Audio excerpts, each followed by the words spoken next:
Well, good afternoon, everyone, and welcome to UncommonCents number 9. It's Craig and Dean here with you again. How are you today, Dean? Very good, Craig. Great to be here. Good to see you. Excellent, mate. Coming live to you from Perth today. So UncommonCents is, or for myself anyway, UncommonCents is on the road. So very good. Well, thanks for dealing with the time zone changes, of course, and good to see you. Yeah, excellent, mate. Well, it is May Madness, of course, and so we're looking forward to focusing on another topic that the Wealth Partners Network has been focusing on for May Madness. And for those of you that are online with us, please feel free to type in comments and ask questions. Dean's popped in there where you can go, and we can tackle those as we go. But with May Madness, Dean, today we wanted to talk about working through ideas about the speed of execution. And this really focuses, I guess, on how we can reduce the friction in the client journey. And into that, it talks about, in terms of how we can lead to improving the front office and the back office experiences within our practices. So, mate, I might throw over to you to get the conversation started. Yeah, awesome. Thanks, Craig. I think the first thing for us to think about with this, Craig, is actually that the experience that potentially clients are going to receive in a financial planning journey, they're actually comparing it to other journeys that they're receiving with other service providers, nothing to do with financial services. And so if you think about how seamless apps are now in terms of registering, organizing, everything's on your phone, etc., people are getting used to what we call now frictionless or seamless processes in terms of getting things done. And so often that's really difficult in our world because we're not only playing with us and the client, we're playing with other service providers. And I say playing in a fun term, we're working with other and playing with other service providers to get stuff done. And so that's why it's always a challenge for us that our system is not just our system, it's everyone else's as well. And so the first thing that I think about when we talk about this frictionless process is firstly actually setting up the context with the client really, really well up front so they actually know what's going on. And so context is one of these really powerful leading discussions that you can have of just telling the client what you're about to tell them and telling them about what the journey is going to be like when they start to move into what I call like this implementation phase. And the reason why that's important is because it is going to be difficult to implement. Nothing is easy, unfortunately, in our world, especially when we're dealing with other people. And so setting the context is that first step of making sure that everyone knows what's going on. Okay. And so when we've set the context, that's really a good first step in terms of things, in terms of the communication. And that's going to reduce the friction because the client is aware of what's happening. Okay. And that leads into my second tip in terms of trying to reduce the friction from the client's experience is actually keeping them really well informed. And so I've always had this saying, and I've never been challenged on it yet, but no client has ever said to an advisor that I'm aware of, Dean, you're keeping me too well informed about where you are at in the process. Dean, you're keeping me too well informed about my investments, or Dean, you're keeping me too well informed about my insurance application, etc., etc. And it's a really great thought exercise to go, how could I push it that far that the client actually says that? And then you just take a slight step back from them, from that point. But keeping the client really, really well informed as to your progress is vital when it comes to removing part of the friction from that front office experience. Because if a client is well informed along the way, they don't have to ask questions and they're not second guessing what's going on. A great example of that is just when a client, and maybe it doesn't happen as much anymore, but if a client had to post you something, they don't know when you get it. It just arrives in your office, and yes, maybe you start processing it, start sending it off to product providers or something like that. But potentially we skip the step of letting the client know the mail was in.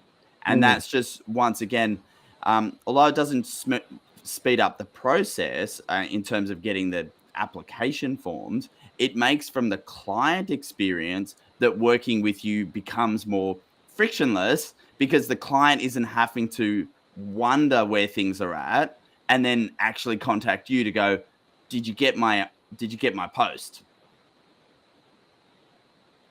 Someone said on LinkedIn that they have reached the limit. So I'd love to know a little bit more detail, Louise, about maybe put it in the chat and we'll put it on the screen. But love to hear about actually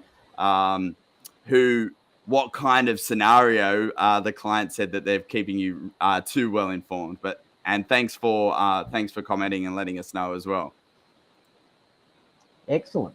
And Dean, I think it's an important clarification to make when you're saying, like, I've never had a client say you've given me too much information. You're not talking about those dreaded documents that we don't want to talk about on these chats. That we're, because typically advisors go, we have to give clients this and this and this and this, and all the compliance-driven stuff. That's not what you're talking about here. No. That's off to the side. It's more the actual information of the journey and the process.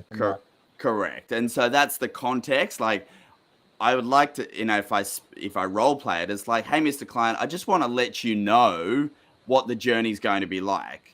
That we have to send paperwork to Australian Super. They need to process it. They have their own systems and processes, etc. And then it comes back. And so setting a really good context means that the client's aware of the timeframes that things are going to take, and then go from there.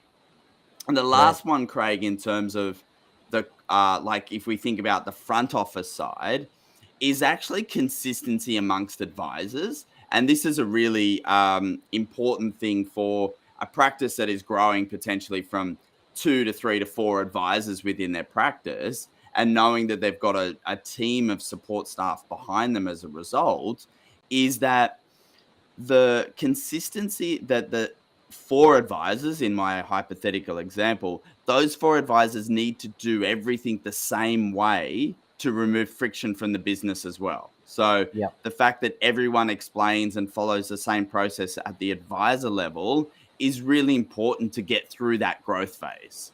Yeah, definitely. Louise just also put on there, shout out to Louise, one of my most favorite humans on earth. Thanks for watching. But common courtesy. And you're so right, Louise. Like, these are the basic things that can often get missed in a complex world. And it's how do you get back to that simplicity of your business, and just, it is just basic courtesy. Like, it's not knowing that actually drives people insane, I think. Yeah, right? Absolutely. They just want to know where they're at. So in a little bit of a shift, Dean, like, we're using these, I guess, traditional terms of front office and back office. So I might get you to direct your focus now to perhaps the back office. But one of the things I've noticed a lot as I visit firms now, Dean, and things, is the back office is kind of becoming the front office. There's some organizations where you actually walk through the back office and get to see all the cool people that are there and working on your way into the meeting room. There's lots more people in that role potentially touching clients now. So I don't know, we use it to define, but I wonder if that traditional term is now becoming non-traditional. Yeah, look, I definitely think it's essential. So if you just know, which every advisor listening and every advisor out there, the number of advisors isn't increasing in the industry. And so if we have this goal of serving more clients as an industry, the way in which we do it is that we have a greater team that is helping us do what we need to do, which is, yes, sit in front of clients in client meetings. But in order to have all those people supporting, some or all of those people, in inverted commas, have to be able to touch your clients. And so they have to be able to, without hesitation, have permission to call clients, email clients, follow up clients, etc. And so the more that the clients can actually see all of the team behind, is actually more likely that the client is going to go, okay, this is a business that delivers me financial advice, not an advisor that delivers advice and then deals with all of the back office without me seeing it.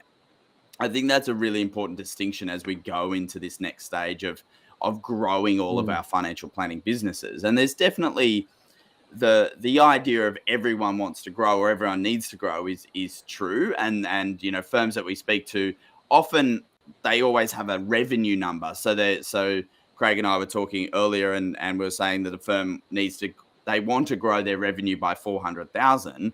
And what the struggle with when I hear that is all about capacity planning in the back office or in the support team to actually facilitate that.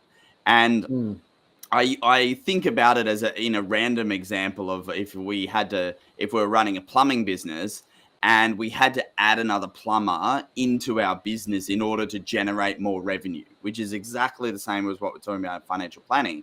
The thing about the plumber is that we've got to buy a truck, fit it out with equipment, and invest $100,000 to get that plumber on the road and earning an income for us, or helping to support the other plumbers that are already working. And so if we think about that from a back office and business perspective, we're focused on the capacity planning, that if you want to grow your revenue by this $400,000 figure, for example, how are we investing in our business in the context of thinking about what the capacity is to actually be able to deliver on that revenue? And if it is that we have to spend $100,000 a year to service this $400,000 a year revenue ongoing, when are we actually bringing those people on board, Craig? And I challenge most businesses that they unfortunately they bring on the revenue, drown, and then solve the support person's issue later on in the journey. And that's going to hurt existing and new clients if we think about the frictionless process, because you're too busy, or the team behind you is too busy. And so I like the idea of thinking about a frictionless journey when I think about just the support team or the back office, but the support team behind the advisor, is that if we're intending to grow to that size, how are we investing in the business before the revenue arrives in order to be ready to do it? Because the plumber has to do it. They have to buy a truck and equipment, right? They don't have a choice. Whereas knowledge workers, we kind of have a choice that we can pretend we can do it all, or pretend that our staff can be more efficient, for example. But actually, when we get along in the journey, we find out that actually we can't do it. We can't have extra meetings because there's no time in our diaries, or our staff can't do extra work because they're already at capacity. Yeah, and so reviewing on that is really important.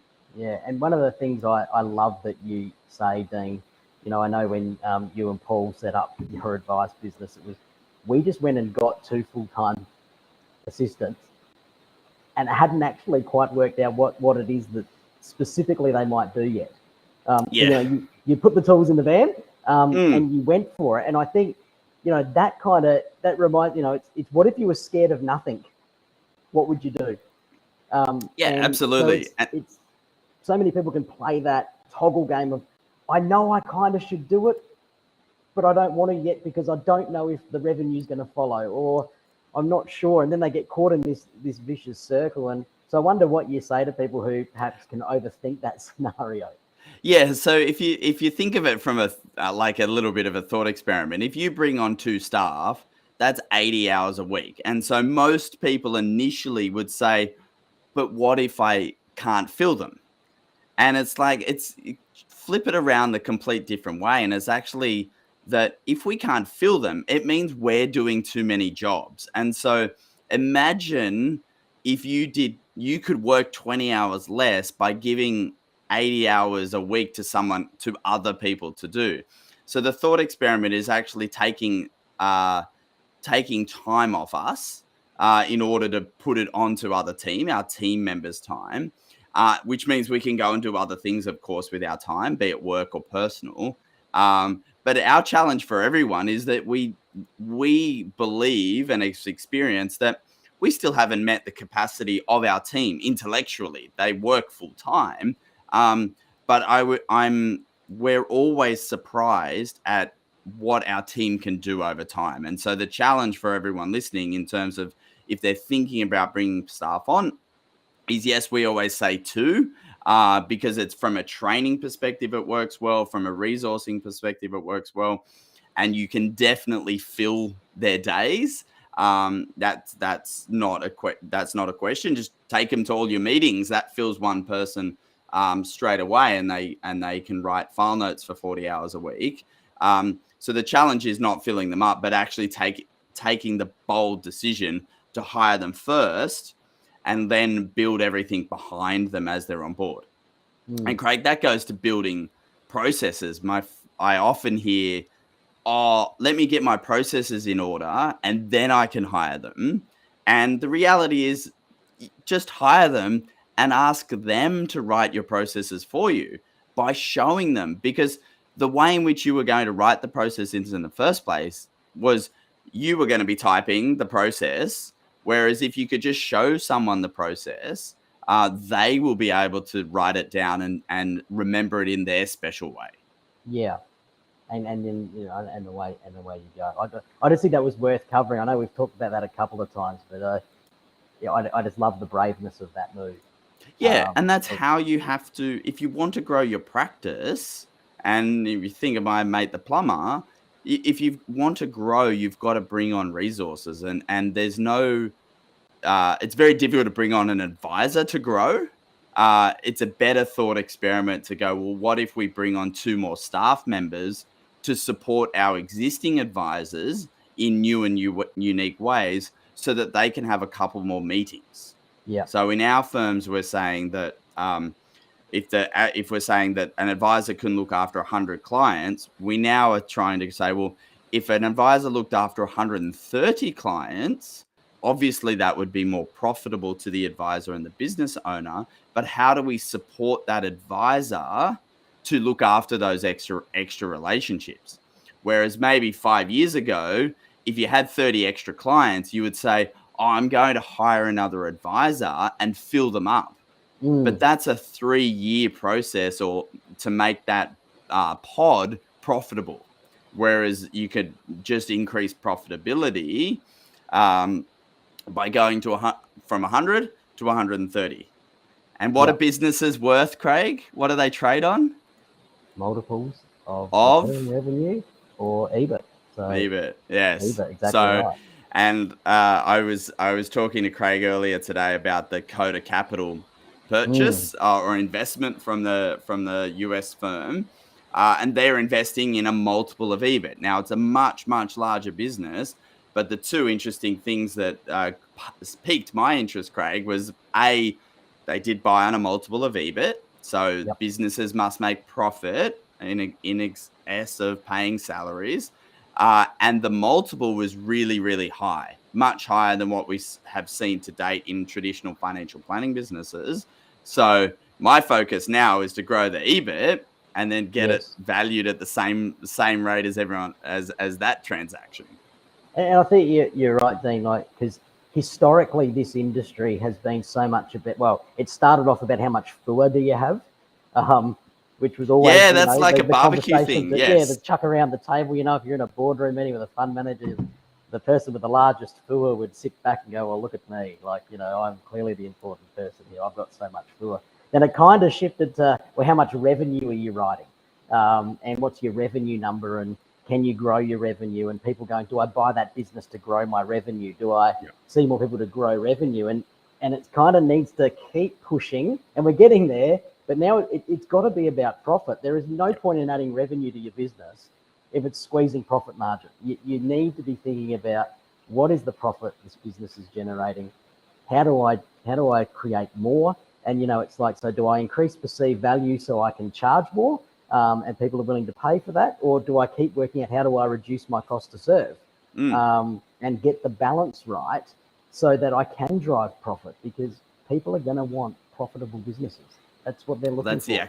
That's the future acquisition model of larger businesses anyway. And so there's a chance that some financial planning businesses that have $400,000 of recurring revenue and $400,000 worth of costs, they may not trade on recurring revenue multiples in the future, or that those multiples might be different.